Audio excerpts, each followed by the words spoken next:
Okay, good evening and welcome to Happy Hour with me. It is Eileen Cook, and we are talking all things crafty today. And I wonder if, Alyssa, if you want to start us off with kind of your questions. So you were the one who raised this issue. Yeah. So I recently been listening to a podcast called Dusted. Your voice is really weird. Is that better? It is a little better. So I've recently been listening to a podcast called Dusted. Is this audio still weird? It's totally weird. It's like there's feedback on stuff.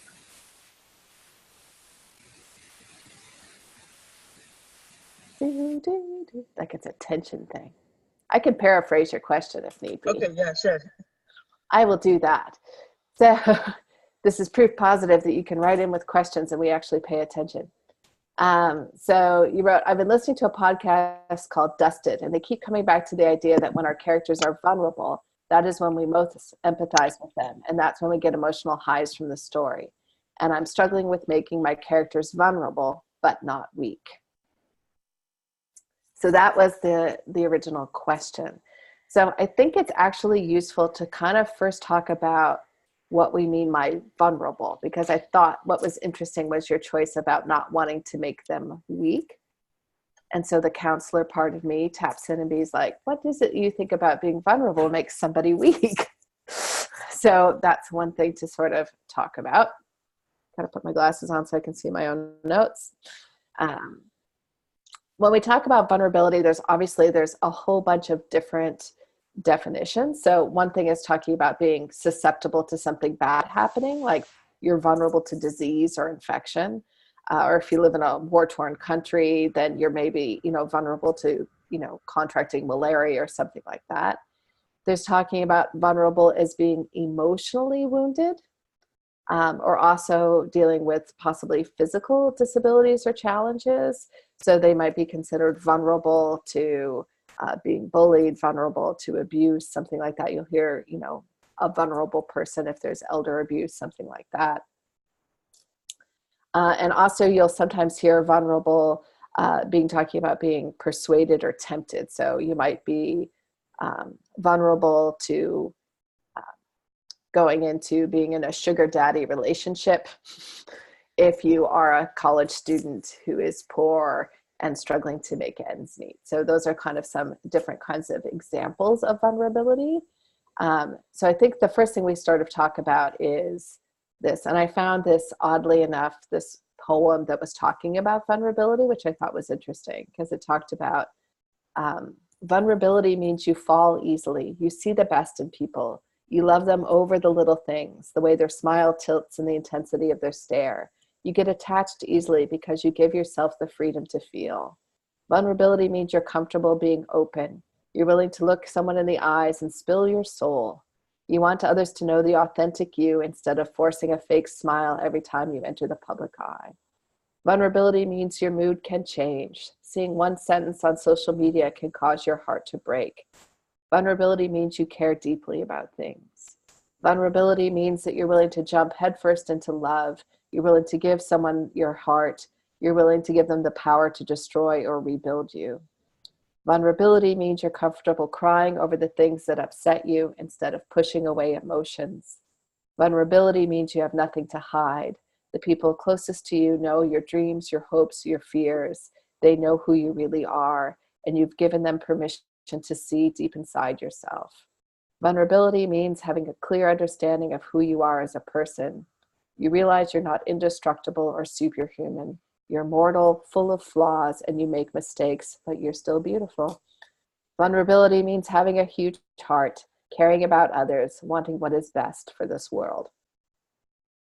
So I actually copied that all down and pasted it because I think that starts to tap into all the different ways that we might think about vulnerability. And we even got a little heart from Bonnie. So she's all open and has her heart right on out there. So I think one of the things to keep in mind is you can't really have a close interpersonal relationship with someone, whether that's romantic or a friendship, unless you are willing to be vulnerable. because to have that relationship means to allow someone to know parts of yourself, which means you are leaving yourself then open to potentially being hurt. And Bonnie actually put in the chat window kryptonite, which I thought was kind of perfect, because it is that thing where all of us potentially have some kind of kryptonite. So then the question becomes, and I think this is your question, Elisa, is what if your character isn't very comfortable with being vulnerable? Bingo. Okay. So one, that may be something that they have to work on, right? So that is something like, and just knowing a little bit about your story, part of what she is willing to do is slowly develop a relationship with her sister over the period of the book. And so part of that book is her growing vulnerability. So in between when she's open with her sister and the start of the book, some things to think about is do you think your character has an awareness that she's not allowing herself to be vulnerable? No. So, because I think so for example, there are some people where they know that they need to be vulnerable in order to let someone into their life. But the idea of doing it just is so overwhelming and so scary that they know that that thing scares them, but they can't admit that. So if that is the case, that is something that you might do with some things in terms of internal dialogue or thought, where we're seeing that I know I should tell her this thing, but I'm scared to tell her this thing, or I know I want her to do this thing, but I can't, is one way to cover that. It's a little bit more challenging if they're not self-aware. So if they don't have an awareness, so that's a character in denial, they may not even know like their weaknesses or what their flaws are. So they're not necessarily aware of it. So then you're going to have to figure out how to tackle that. So one is the thought may be raised for them. Like they might think, I'm wondering if I'm not doing this because I'm afraid if anyone knew I was scared, they would never trust me. Therefore, I'm not going to allow myself to be scared. So we see them actually actively push the thought away from themselves. Might be one thing. Or where we as the reader have to somehow see that they are not connecting. So we have shown that they are vulnerable in this particular area. And so we know that they're not behaving in their best interests, right? So that may be something, or having another character challenge them. So having the sister say something like, why can't you ever admit that you're scared or that you don't know what to do? It's okay to ask for help. You know, you are not the only one who can do that. So sometimes that might be a way to do it, if that makes sense to people. But vulnerability is huge, right? And I think you raise a really great thing around, how do we get readers to care about characters? And one of them definitely is vulnerability. I don't know if anyone knows the screenwriter instructor, Michael Haig. He does a lot of different things. And one of the things that he talks about all the time, which I quite like, and which is hard to say if you've had a couple drinks, is he will constantly ask you, what is the hole in your character's soul? And that is the idea, in his perspective, that all of us are carrying around some kind of emotional wound that typically happened to us as children that we are then constantly looking to fill. So really, when I think about a hole in your soul, all we're really talking about is what is your vulnerable spot? What is the thing that you are sensitive about? So, a good exercise for that is to think about even just starting with yourself. Like, what are the things that you realize are a hot button issue? So I used to joke all the time with my sister-in-law, because if I wanted to upset my sister-in-law for some reason, because I'm maybe just not that nice of a person or whatever, all I would have to do to say to my sister-in-law and I could say it in the most calm voice ever, but I could be like, you're so acting like your mom right now. And then she would just blow up, right? And for a long time, like, she had this thing where she realized about what did that mean to her, and what was she taking from that? Because her mom is a great person. Like, I would not mind being compared to my mother-in-law, Nancy. She was a great lady, right?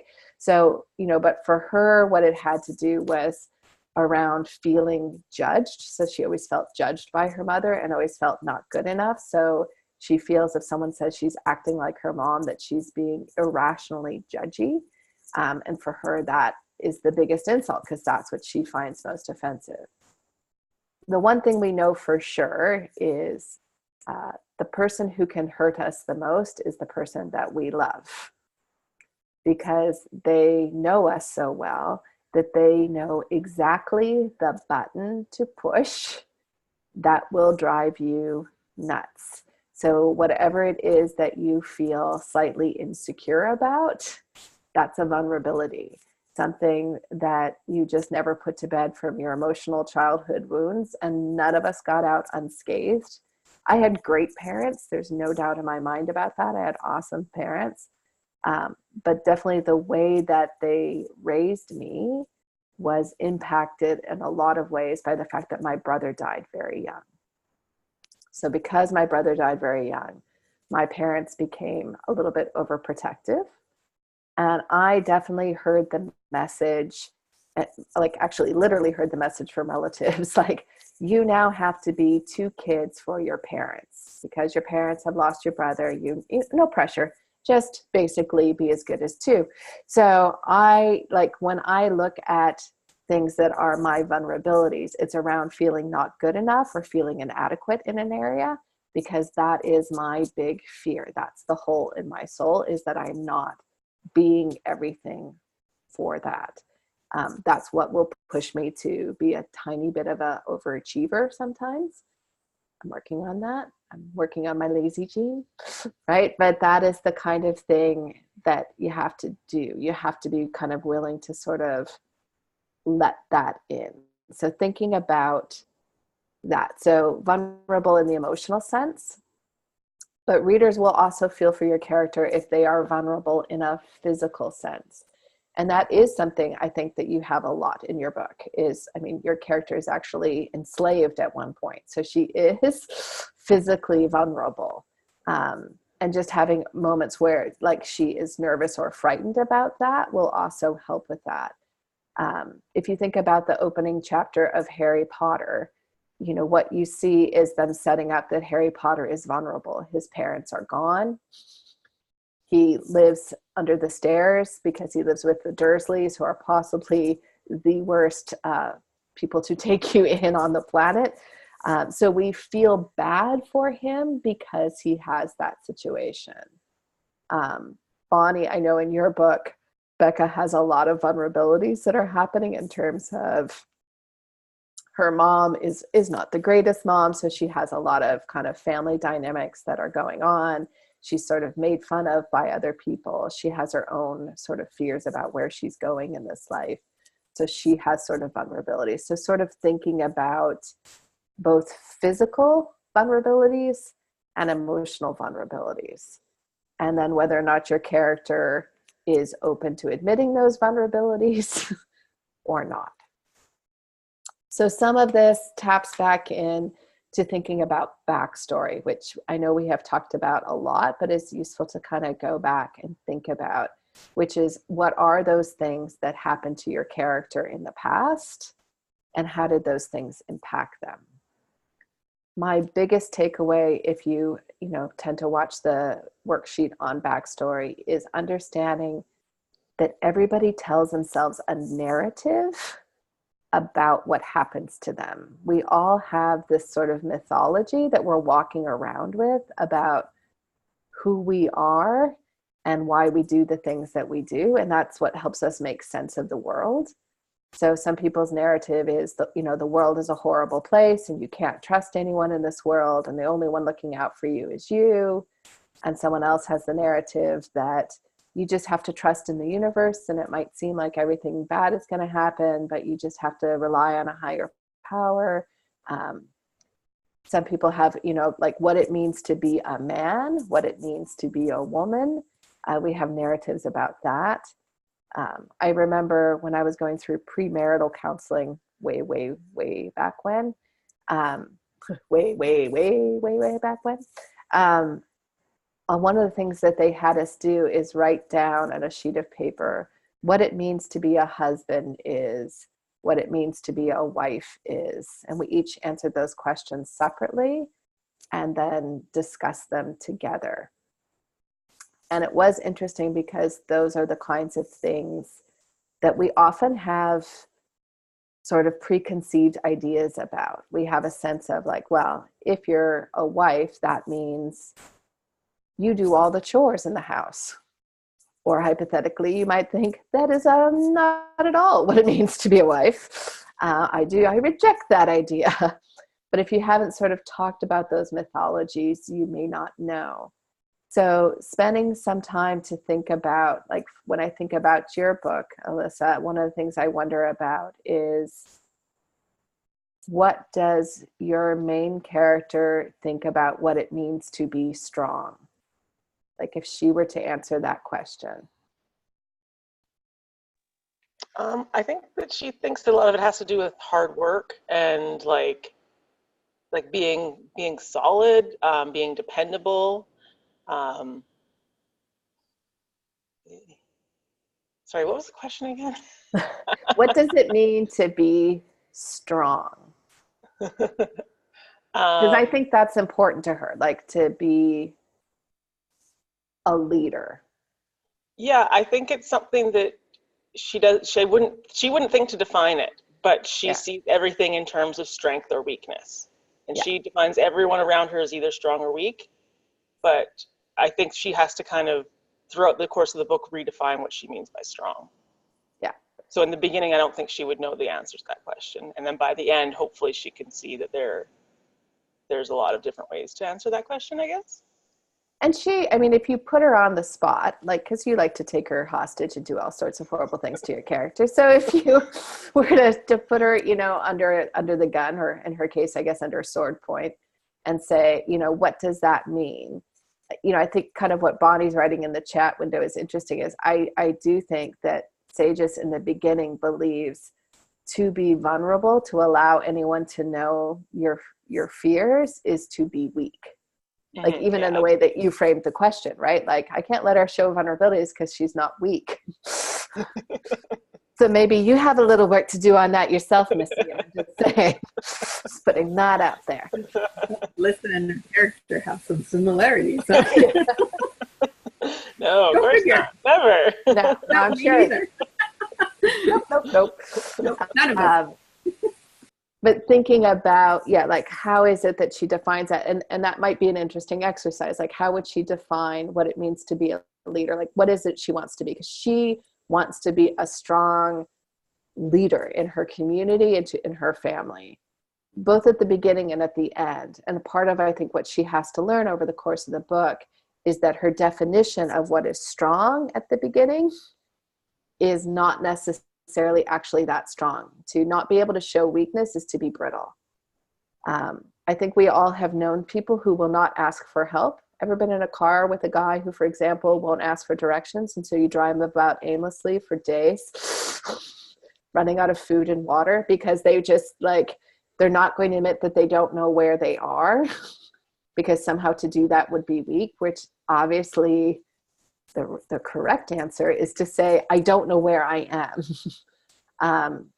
And asking for help is one of those things that, you know, I'm picking on guys and directions there, and later someone like Tony will listen to this and yell at me, but it is sort of universal. Like, I think I know I have been guilty of that as well. Like, to say that I need help means to acknowledge that maybe I can't handle all of this, that I have too much on my plate.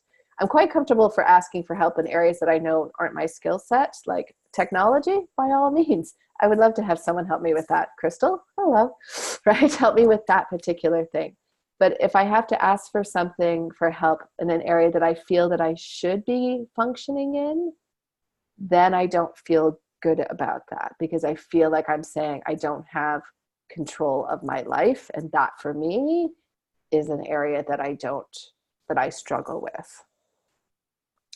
So not just for your character, but for everyone else here, spending time to think about the narrative that your character tells themselves about who they are. So thinking about if they are a sister or a mother or a doctor or a student or whatever role that it is that they have, like what is their definition of that? Like, do they feel that they're living up to that, or do they feel that they're not living up to that? And is that something that possibly needs to change over the course of the book? Because that may be something that you want to work on. So vulnerability is a big one around what will make readers sort of connect with the character. So again, whether that's physically at risk or emotionally at risk. Does anyone have other thoughts about what makes readers identify with characters? Like what makes you connect to a character that you're reading? Sometimes shared traits. Like I think this is a big one for Leslie, what she was saying, some of her beta readers, like if they were albinos and identified with her character. Yeah, so if your character, if you're reading about someone that has sort of something in common with you, so, and that's certainly a big push about why there's been this push for more diverse literature, is kids wanting to have characters that reflect their own personal experiences and belonging. So wanting to have some of those shared traits. Also characters who are maybe going through something similar that you have struggled with, right? So if you have a character who is coping with divorce of their parents, then that's something that they're dealing with. Or if you have a character who's going through a divorce, other people might, you know, be reading a book for that. And keeping in mind that those can still be universal traits, even in an extraordinary world. So Bonnie, for example, where we have dragons, what do you think are some of the universal traits of Becca that readers will identify with? Well, there's wanting to please and abuse and just trying to figure out where you fit in the world, which pretty much is universal for everybody, you know. So self-identity.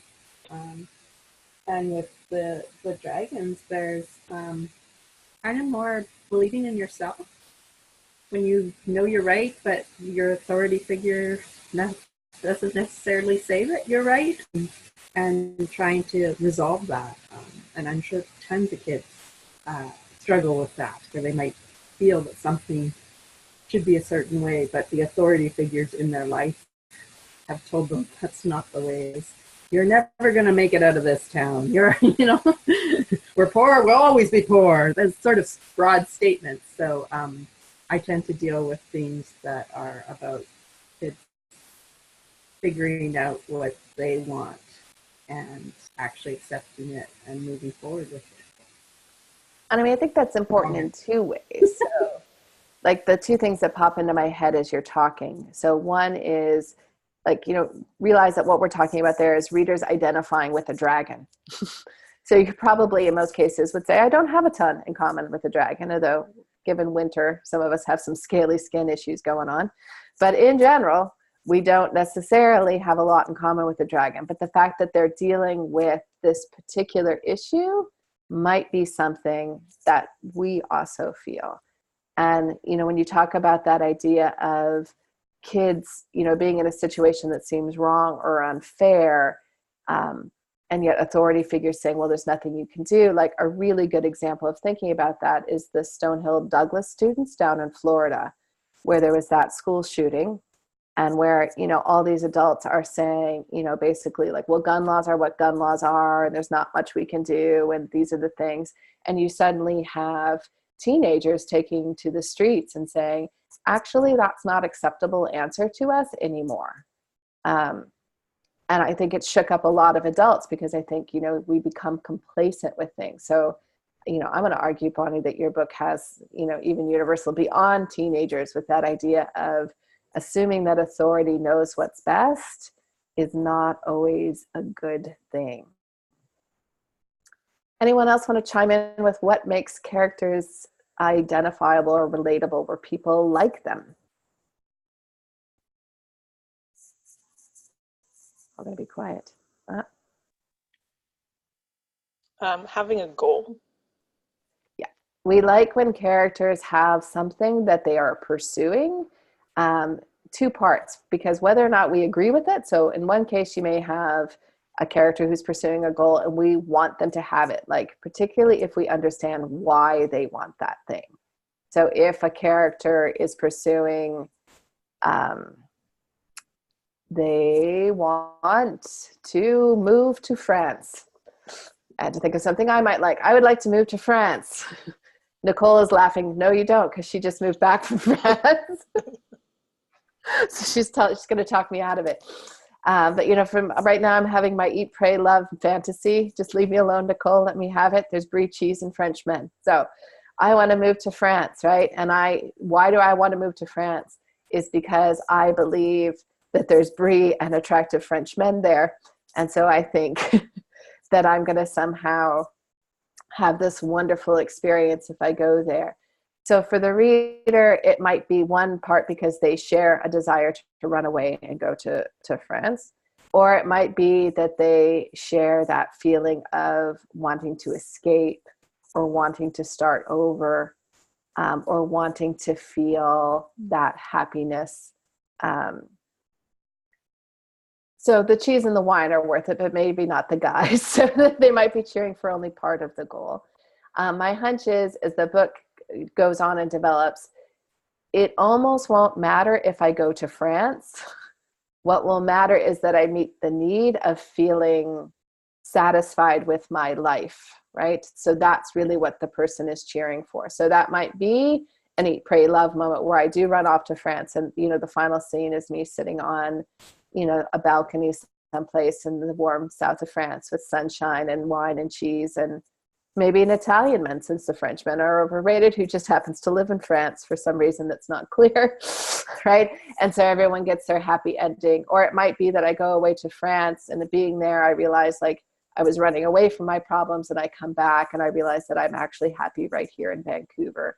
But the reader is cheering along with me to find that. And you'll sometimes hear me talk about that's the difference between want and need.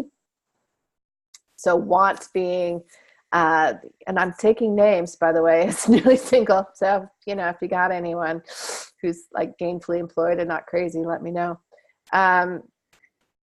The bar is higher than that, but that's the starting bar, at least. We're starting with gainfully employed and not crazy. No, I think you should put it a little higher. A little higher than that? Yeah, okay. Just maybe a bit higher. But want is the kind of starting point, and need is what I really need to fulfill. So having a character who's pursuing something, we admire someone who is going after something, right? I think that's why so many of us partly enjoy the Creative Academy, right? Is because you feed off that energy of other people. So when you see that someone's applied for and gotten a grant, you just feel good about that. And it makes you wonder, like, why didn't I apply for that grant? I should have done that.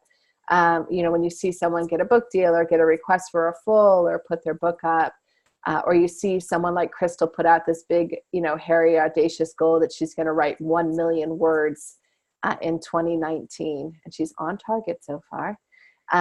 It just kind of makes all of us have that moment of, yeah, so it becomes something that we are cheering for. Other things that I think do make a difference, and again, people chime in if you have other stuff, is I think if you're writing a character that has a sense of humor, that often goes a long way towards relatability. And I think that's because we tend to like people who are amusing, right? So we sort of tend to laugh along with them and we like them. So you can see something like the Jack Nicholson character, I think it's in As Good as It Gets, where he's kind of a total dick, but he's funny. So there's this sort of sense that you feel like he can't be all bad because he has this sense of humor. So we're sort of intrigued by him in that sense. So that can be something that might pull in a reader.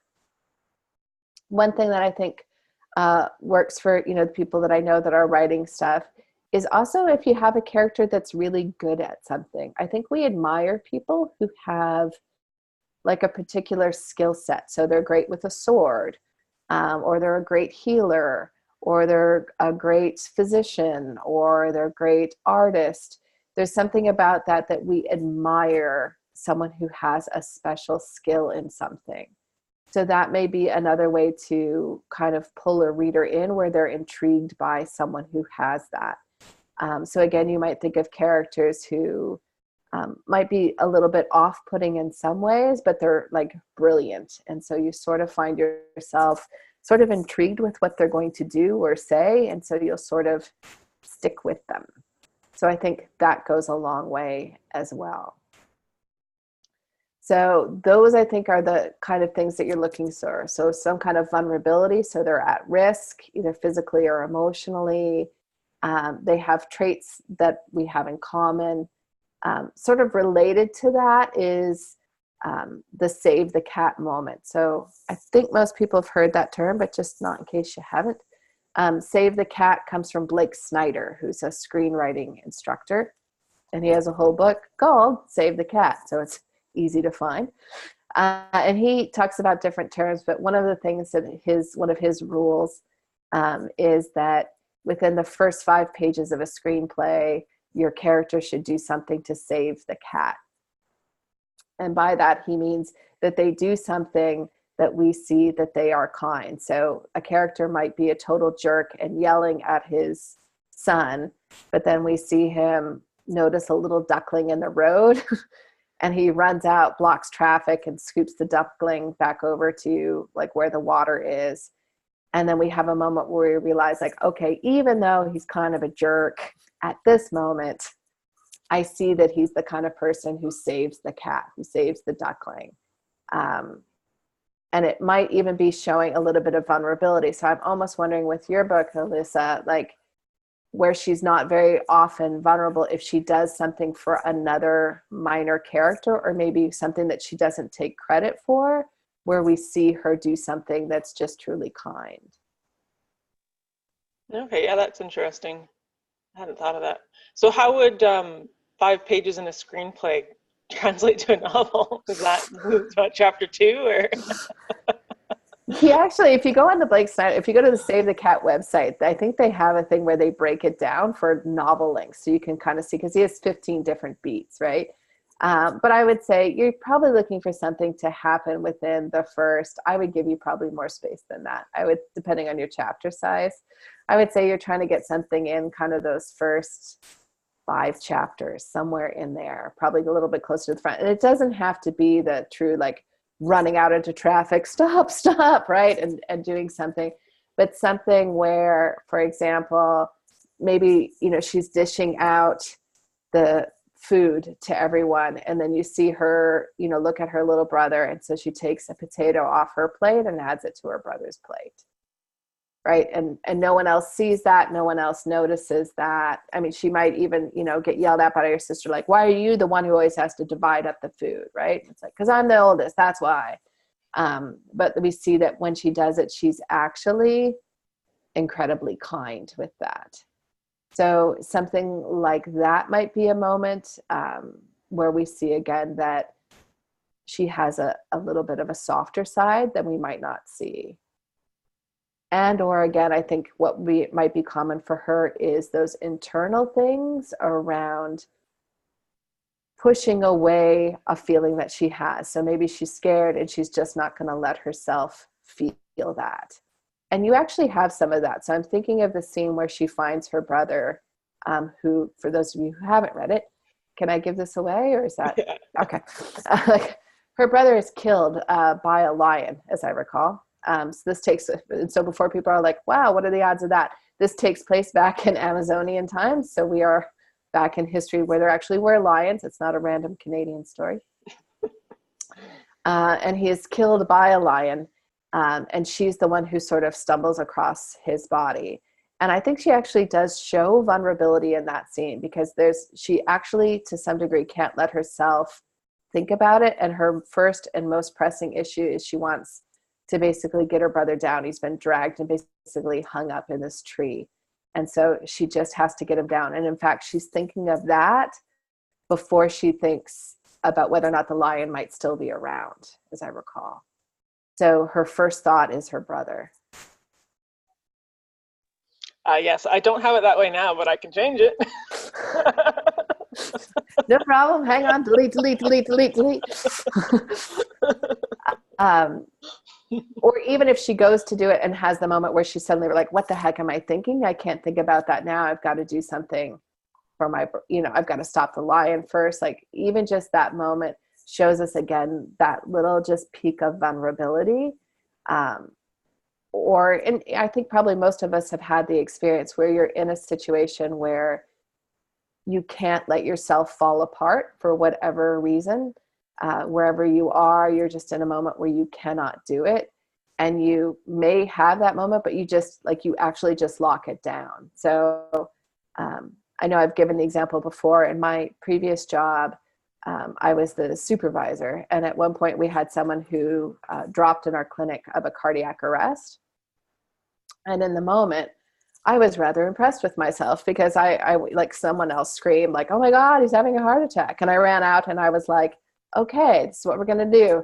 Nicole, you're going to start chest compressions. Susan, you're going to go downstairs and meet the ambulance. Bonnie, you're going to call the ambulance, let them know what's going on. Leslie, I'm going to have you clear all the other patients out of here so we have some privacy. Marianne, you're going to help spell Nicole off with cardiac. And we all just sort of I had everybody moving and we were, a functioning unit. We got his heart restarted. And then the paramedics showed up relatively quickly. And as soon as the paramedics got there, I was calm for about another 30 seconds where I said what had happened. And then as soon as they were like, we got this, I puked in the garbage can. Like not even a little, like a lot. I let her rip. And I all the adrenaline suddenly just evacuated my system. So in that moment, I could be super calm and very rational, but then I lost it. So at some level, and I remember having a moment, when I first saw the guy on the ground, I had a moment, my dog has a thought about that too. I had a moment where I thought, I can't handle it. Like who left me in charge? Basically, that was a critical error. But then I was like, okay, I am in charge. I have to do something. And so I'm going to do that. You will see mothers are extraordinary in these circumstances with their kids. So if you've ever, had a child that got injured and suddenly you had to do something, people, they won't be like, oh, I can't, ew, it's bleeding, I can't do that. They will do whatever they have to. They will lift cars off their children. And these aren't people who are bench pressing big things normally, right? So people will kind of go to extraordinary lengths and they push away what they can't cope with in that moment because the overwhelming thing is to deal with it. So that may be another trick in your book, is where you show your character have just a beat of oh my God, what am I going to do? And then have them be like, I have to deal with this. And then they marshal through. And then it may be a thing where we see them, everyone's patting them on the back, way to go. You took care of that line. You rock. And yeah, that's great. Thanks so much. And then they go around behind a tree and they fall apart, or they throw up, or they cry, where they suddenly maybe let themselves go. So that can be a way to sort of have a moment to think about that.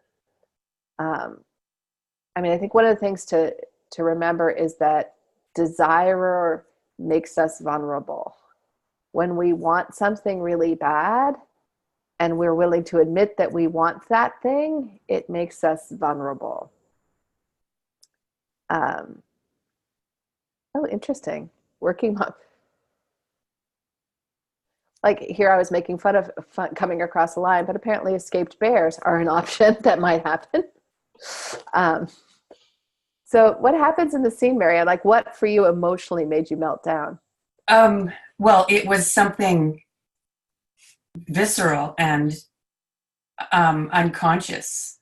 So she's jogging with her baby in the stroller, and then suddenly the bear's right in front of her.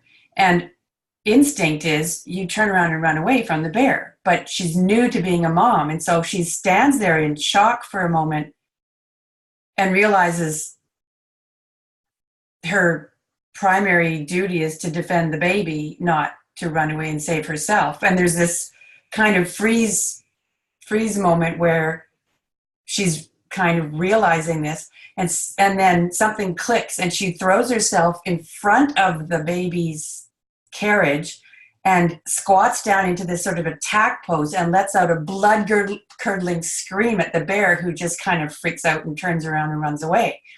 And so there's just something kind of interesting about how she does a thing that goes against the primary survival instinct, because her mothering instinct kicked in. But for me, I was just watching it and it was fascinating, and then all of a sudden it's just like my adrenaline reaction just exploded and I was shaking and crying. I was like, there was no thought process that went into that. I just reacted.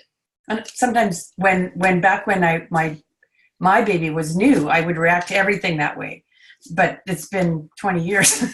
But it did something kind of, I don't know, it did something primal to my, I don't know how to explain it, but it's interesting. No, I think you are. I mean, I think you're explaining it perfectly. And people remember who were around when with the great raccoon incident of 2018 with me, where my dog was attacked by a raccoon. And I ran out there, and when the raccoon didn't run away, I reached down and grabbed it, and then threw the raccoon away from my dog, to which the doctor would later ask me, like, why would you grab a wild animal? For which there really is not a good answer other than it had my baby, it had my fur baby, and I was not going to let it kill my dog if I could do anything about it. And I think that when you put a character in a situation like that, where we see a character, a mother, having to make that choice, it tells us so much about that character. Like, I don't know if you've ever seen, I think it was on Facebook at some point. There was a scene where, strangely enough, it was a dad, or was it a husband? It was a guy who, there was basically someone who was like, came up and attacked, and this guy just bolted and left like his wife and child there. And then like was having to deal with the fact that in that moment, that was his reaction, and his spouse would also then have to deal with that. Right. Like, I thought you would be there for me. And you can understand, like, if a bear shows up, like, yeah, your primal instinct is to run away. But if your partner in life runs away and is like, you got this. Like, it's an interesting question, because, is it instinct, or is it a reflection of the person's character or values?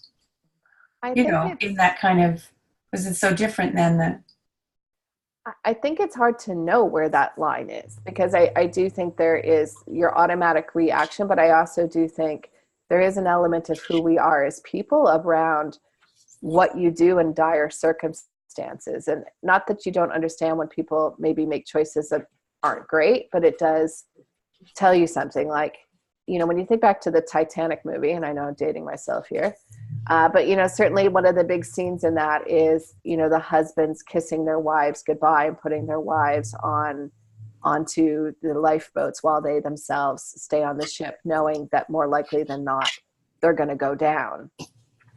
So that's not a split second instinct. They have a little bit of time to think about that. And then you see, of course, that's partly how we know the character that Kate Winslet's dating is a bad dude, is he's willing to lie and cheat to get on the lifeboat, if you recall that. Mm-hmm. So there's no confusion for you, the person watching the movie, like, oh, he's not that is not who Kate Winslet should choose to be with, because he's clearly, fundamentally not a great guy, whereas Leo, basically gets off even just the little tiny raft to let her have that space. So I think when we talk about vulnerabilities, not even just in terms of how to get readers to be attracted to our characters, but to also think about how what choices they make when they're vulnerable tells us what it tells us about them. So if you're feeling emotionally vulnerable, how do you handle that? Are you someone who then might lash out or shut down? I had a friend who was married to someone that when he was angry, he just wouldn't speak. And we're talking days would go by where he just would not speak to her, which she was like, well, he's overwhelmed. He doesn't know how to deal with his emotions. And I get that. And I feel for the guy because that would be really hard. But to not speak to someone for days is so cruel, in my opinion. Even, I mean, like if you have to be like, I need a couple hours to sort out my feelings, that's one thing. But to not speak to days, for me, I just thought was unacceptable. And we're just going to give bonus points to the last little comment here in the chat from Melissa, which I think is brilliant, which is character is revealed through action. So thinking about what it is that they do in that moment tells us so much about what they are, particularly if you are showing that maybe what they do in the moment doesn't match with what they think or feel. So that is something then that will intrigue a reader and pull them along. So if I'm saying that, you know, being a mom is the most important thing to me in the world, but when you show the scenes, it's me trying to read my book and sort of kicking my toddler away. This is why I didn't actually have children. Kicking my toddler away so I can read that final chapter, or doing something where it's that idea of, you know, you say that this is really important to you, and then others, I think you just, I'm going to mute you, Marianne, because I think you just fell off something. What are you doing? I just muted you, Marianne. Sorry about that. Possible you fell down something. So hopefully you're okay. So type in and let us know that you're still alive. Otherwise, we're going to wonder what happened to you.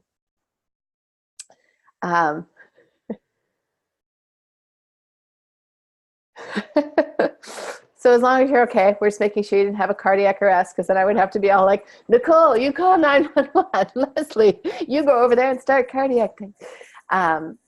But thinking in terms of, you know, again, if I say I'm a new mom and being a mom is important to me, and you have a scene where you show me at the school drop off, and when all the other moms are around, I'm being all like, well, I hope those are organic cookies that you brought, because my little Johnny doesn't eat anything but organic. And of course I'm going to do this and this. And then when you see me driving away with my kid in the car, and my kid's all like, Mom, let me tell you. And it's like, nope, you know, I need just 5 minutes of silence in this car. That tells you a lot more, right? And so how we behave in terms of action that we take in person versus action that we take in private. And that for me is one of the things, you know, Bonnie talked about the things she's often sorting out is, you know, who people are and kind of growing into who they are. One of the things that fascinates me that comes up in all my books is who are we when no one is watching? Which is why I have a lot of murder. So I'm kind of intrigued with when you're in a bad situation and someone may not necessarily know what you've done, are you still that same person that you put yourself out to be? So that interests me. All right. And that scares everyone else about the fact that that interests me. So that's interesting too. All right, so I'm going to summarize, and I'll just see if we have any last minute questions. We're looking to make our characters likable and interesting. They don't necessarily have to be like, I really want to be that person, but that's often a default, is someone that we might admire. So they're strong or capable, or they have a special skill set, or maybe they're funny. We tend to like people who are funny. We tend to feel for characters who are vulnerable and are able to sort of either admit that, or we know that. So we see that they live under the stairs, or we see that they live in a really high risk situation, or we see that they have a hole in their soul. Or we are interested in characters that have something in common with us. So they are going through some of the same things that we're going through, and we're wanting to see how they're going to get through that.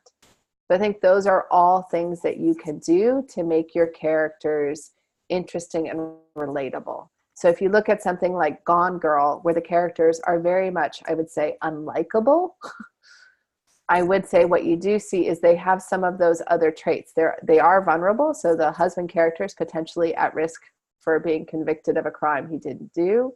And Amy, whether or not you like her or not, you have to admit she's brilliant.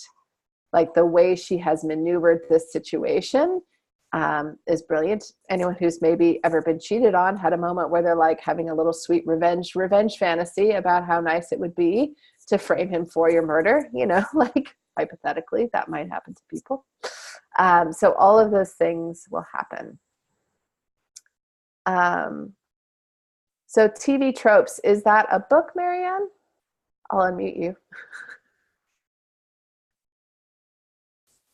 Are you there? Can you hear me? Yeah. Yes. I think it's related to Wikipedia. I'm not 100% sure. I stumbled on it. And, oh, no, there we go. So it's tvtropes.org. Okay. And check it out. It's just this treasure trove of information by the geekiest TV writers on the planet. And it's so rich with all this stuff about character types, character ensembles, all these character arcs. And you can put the name of any of your favorite series in, and you'll get a discussion of all the different characters, all the different relationships.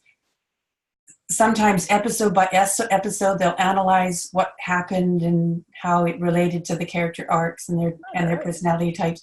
I mean, seriously, 24 hours nonstop, I've been doing this. I'm not exaggerating. I guess it's a website, yeah. And I just keep going down one rabbit hole after another. It's fascinating. I love me a good rabbit hole. But it's all about, it's about plot, but it's mostly about character. Yeah, it's good. All right, so I'm going to recommend that everyone, including myself, is going to check that out. A little procrastination for, maybe don't spend 24 hours there, just saying, depending on your time limits, but definitely worth a check out. Any other questions this evening on either vulnerability in general? Did we answer your question, Alyssa? Yes, okay, good. Anyone else have questions on that? All right, tomorrow morning we're going to be talking about tenses. And not feeling tense, but the idea of past tense and future tense and present tense and all those kinds of things. So we'll be doing that tomorrow morning. But this is also a good reminder, if you ever have a question or something that's come up in your manuscript and you want to talk about it in more detail, then you just have to drop me an email, and that is what we will do. So on that note, I am wishing